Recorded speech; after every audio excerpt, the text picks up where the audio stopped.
इस चैनल को देखने का शुक्रिया। आप लोग देख रहे हैं उर्दू टीवी 22। अस्सलाम वालेकुम, बिस्मिल्लाहिर्रहमानिर्रहीम। मौज़ूआत इतने आप लोगों के लिए हमने पेश किए इस चैनल पर, आप सबका शुक्रिया। आपने जिन मौज़ूआत को ज़्यादा पसंद किया है उनमें इमाम मेहदी अलैहिस्सलाम और झूठे दावेदारों से मुतालिक जितने भी वीडियोस हमने आपको दिखाए आपको पसंद आए, आपका दोबारा शुक्रिया अदा करेंगे। आज के इस वीडियो में हम आपसे बात करेंगे दज्जाल से मुतालिक। हमने आपको 2 वीडियोस दिखाए, आप लोगों को पसंद आए। आज के इस वीडियो में हम मज़ीद तफसील से बात करेंगे कि दज्जाल असल में है क्या। आप सब लोग बखूबी वाकिफ़ होंगे, अहादीस में भी इसका ज़िक्र है कि दज्जाल एक निज़ाम भी है और एक इंसान भी है। अगर निज़ाम की तरफ देखें तो जितना भी इस वक्त ये निज़ाम है, सूद का निज़ाम और जितने भी इस वक्त जो है ताकतें हैं झूठ और फ़रेब की, वो सब की सब दज्जाली ताकतें हैं। ये टेक्नोलॉजी जो है ये भी दज्जाल की ही टेक्नोलॉजी है। इसका इस्तेमाल मुख्तलिफ़ तरीके से होता है, इंसानियत को नुकसान पहुंचाने के लिए और इंसानियत की भलाई के लिए। ये टेक्नोलॉजी है, ये एक निज़ाम है जिसमें तमाम इंसानियत फंसी हुई है और इस निज़ाम को कंट्रोल कर रहे हैं दज्जाल के पैरोकार। दज्जाल का मतलब है झूठ और फ़रेब, किसी चीज़ की असलियत को बदल देना और किसी जो है नकल को ऐसा बयान करना कि जैसे वो असल है। आप सब लोग बखूबी वाकिफ़ होंगे इस मतलब से। दज्जाल जो है बज़ाते ख़ुद एक इंसान है और यहूदियों का मसीहा है। आप सब लोग बखूबी वाकिफ़ होंगे, अहादीस में भी इसका ज़िक्र है कि दज्जाल एक ख़ास जज़ीरे पर बंधा हुआ है और अल्लाह ताला ने उसको बांधा हुआ है, ज़ंजीरों में जकड़ा हुआ है। उसकी जो है खदो हाल वो ऐसे होंगे कि वो एक इंसान होगा सुर्खी माइल, घुंघरियाले बालों वाला, और उसकी एक आँख होगी। उसकी बाईं आँख के बारे में ज़िक्र किया गया है कि उसकी बाईं आँख ऐसे निकली होगी जैसे अंगूर का दाना होता है, और उसकी दाईं आँख नहीं होगी, लिहाजा उसको काना कहा जाएगा, काना दज्जाल। और जिसामत जो है इसकी भारी भरकम और सुर्खी माइल होगा, ताकतवर होगा, इंसान होगा, और ये एक मखसूस जज़ीरे पर कैद है और एक वक्त मुकर्रर पर ये निकलेगा। जब अल्लाह ताला का हुक्म होगा तो ये अपनी ज़ंजीरें तोड़ कर निकल आएगा और पूरी दुनिया पर जो है ये अपने आप को बताएगा कि मैं जो है नाउज़ुबिल्लाह तुम सबका मसीहा हूँ। वो ख़ुद को ये बयान करेगा कि नाउज़ुबिल्लाह मैं खुदा हूँ। और तमाम उम्मत मुस्लिमा जानती है कि हमारा रब जो है वो काना नहीं है, वो सबको देखता है। इसको अल्लाह ताला ने ख़ास ताकतें दी होंगी और ये सब कुछ कर सकेगा। और ख़ास तौर पर उम्मत मुस्लिमा की आजमाइश होगी जब यह ज़ाहिर होगा। बड़े बड़े जो है नामी करामी आलिम वो इसके बहकावे में आ जाएंगे और नाउज़ुबिल्लाह इसको खुदा मानेंगे। अस्तगफिरुल्लाह।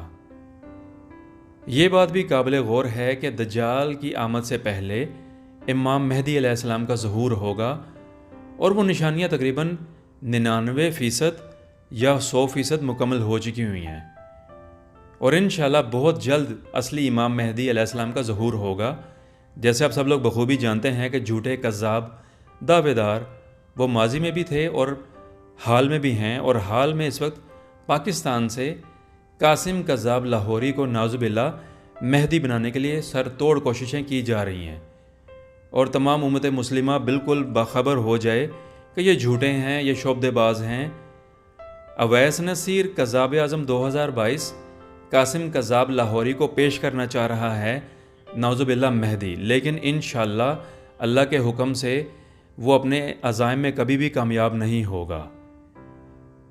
ये बातें हमने आपसे की कि दज्जाल एक निज़ाम भी है और एक शख्स भी है, यहूदियों का मसीहा। लिहाजा यहूदी बड़ी शिद्दत से उसका इंतज़ार कर रहे हैं कि वो जल्द ज़ाहिर हो। अल्लाह के हुक्म से वो ज़ाहिर होगा और दज्जाल का ख़ात्मा हज़रत ईसा अलैहिस्सलाम करेंगे। आप सब लोग बखूबी वाकिफ़ होंगे, अहादीस में इस बात का ज़िक्र है इमाम मेहदी अलैहिस्सलाम असली वाले जब ज़ाहिर होंगे तो दुनिया पर वो 7 साल हुकूमत करेंगे। उसके बाद वो पर्दा फरमा जाएंगे اور مسلمان جو ہیں ان کی نماز جنازہ پڑھائیں گے، اور حضرت عیسیٰ علیہ السلام جو ہیں وہ بھی ان کے نماز جنازہ میں شامل ہوں گے۔ اور کیا وہ خوبصورت جو ہے زمانہ ہوگا، بڑے ہی نیک لوگ ہوں گے جو اس زمانے کو پائیں گے۔ ہم تو گنہگار ہیں، ہم گناہوں میں لت پت ہیں، لیکن اللہ سے دعا ہے کہ ایک خواہش کرنی چاہیے کہ ہم بھی اس زمانے کو پا سکیں، اور انشاءاللہ جب ان کا ظہور ہوگا، امام مہدی علیہ السلام کا اصلی والے، جب ان کا ظہور ہوگا تو انہی کے دور میں حضرت عیسیٰ علیہ السلام بھی، ان کا بھی ظہور ہوگا۔ تو کیا یہ خوبصورت زمانہ ہوگا، ماشاءاللہ سبحان اللہ۔ دعا کرنی چاہیے ہر مسلمان کو کہ ان کا زمانہ پا سکے۔ تو یہ جو ہے تمام باتیں ہیں، مزید موضوعات کو شامل کریں گے کیونکہ یہ موضوعات بہت لمبے ہیں، لہٰذا ہم نے اس ویڈیو میں آپ لوگوں کو کافی حد تک بتانے کی کوشش کی کہ دجال ہے کیا۔ اللہ تعالیٰ اس فتنے سے تمام امت مسلمہ کو بچائے، اور ہمارے پیارے نبی حضرت محمد مصطفیٰ صلی اللہ علیہ وآلہ وسلم نے بھی اس فتنے سے پناہ مانگی تھی، اور فرمایا تھا امت مسلمہ کو کہ، اور دعا بھی کی تھی انہوں نے اللہ تعالیٰ سے کہ اے اللہ میری امت اس فتنے سے بچ جائے۔ انشاءاللہ اللہ کے حکم سے تمام امت مسلمہ اس فتنے سے بچے گی، لیکن مشکل وقت آئے گا ضرور۔ تو آپ بخوبی واقف ہیں جیسے حالات چل رہے ہیں، دجال جو ہے وہ، اس کے پیروکار بالکل اپنے عروج پر ہیں، اور وہ کوشش کر رہے ہیں کہ ان کا مسیحا جلد سے جلد ظاہر ہو۔ وہ نکلے گا، وہ ضرور نکلے گا، لیکن اس سے پہلے امام مہدی علیہ السلام کا ظہور ہوگا۔ بس دعا کریں کہ اصلی امام مہدی علیہ السلام کا ظہور جلد ہو جائے، تاکہ جتنے بھی جھوٹے دعوے دار ہیں ان کے دعووں کی نفی ہو جائے۔ انشاءاللہ ایسا ہوگا۔ تو امید ہے کہ آپ کو یہ ویڈیو بھی پسند آیا ہوگا۔ مزید موضوعات کو تفصیل سے بیان کریں گے، انتظار کیجیے گا ایک نئے موضوع کا، نئے ویڈیو کا، اور اپنے ایمان کی حفاظت فرمائیے گا۔ دوبارہ سے کہیں گے آپ سب کو رمضان مبارک، اور اچھے طریقے سے بات کیجیے گا، سب کے لیے دعا کیجیے گا، خصوصاً امت مسلمہ کے لیے کہ وہ جھوٹے دعوے داروں کے بہکاووں سے بچ جائیں۔ انتظار کیجیے گا ایک نئے ویڈیو کا۔ السلام علیکم ورحمۃ اللہ۔ اردو ٹی وی 22 کو لائک اور سبسکرائب کیجیے گا، اور سب کو بتائیے گا۔ شکریہ۔